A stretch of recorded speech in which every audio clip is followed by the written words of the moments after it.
তুমি যদি free fire খেলো তাহলে আমার কথাগুলো মনোযোগ দিয়ে শুনবা, জীবনে একটা কিছু শিক্ষা পাইতে পারো। একদিন ফ্রি ফায়ারে আমি একটা মেয়ের সাথে অ্যাড হই এবং মেয়েটাও আমার সাথে অ্যাড হয় এবং তার সাথে অনেক দিন মানে 2-3 মাস প্রায় গেম প্লে করছি এবং সেও আমার সাথে গেম প্লে করছে। হঠাৎ একদিন আমারে বলতেছে যে তোমার নাম্বারটা দাও, এবং আমার নাম্বারটা আমি তারে দিয়ে দিছি। সে এবার ইমোইতে যায় আমারে নক দিছে এবং তার সাথে 8-9 মাস পর্যন্ত কথা হওয়ার পরে একদিন বলতেছে যে যে জান আমারে 100 মতো ডায়মন্ড টপ আপ করে দাও। অবশ্যই দিছি, 100 ডায়মন্ড টপ আপ করে দেওয়ার পরেও কোনো কিছুই নাই। এবং তার কিছুদিন পরে যাওয়ার পরে আবার বলতেছে জান আমারে না একটা অমুক একটা জিনিস আমার পছন্দ হয়েছে, ওইটা আমারে কিনে দাও।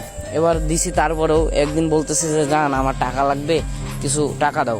এবার তারে আমি 1000 টাকা দিছি। দেওয়ার পরে এবং ইমোতে অনেক দিন কথা বলার পরেও আমরা গেমেও প্রত্যেক দিন নিয়মিত গেম খেলতাম, গ্রুপে অনেক আড্ডা দিতাম।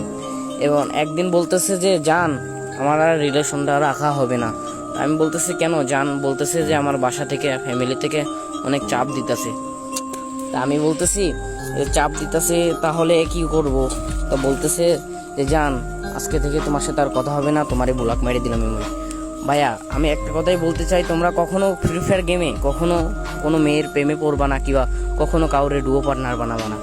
আমি তোমাদের এই কথাটাই বলতে চাই। আর ভিডিওটা কপি লিঙ্ক করে দাও যেন সব ফ্রি ফায়ার প্লেয়াররা যেন শুনতে পারে ভিডিওটা।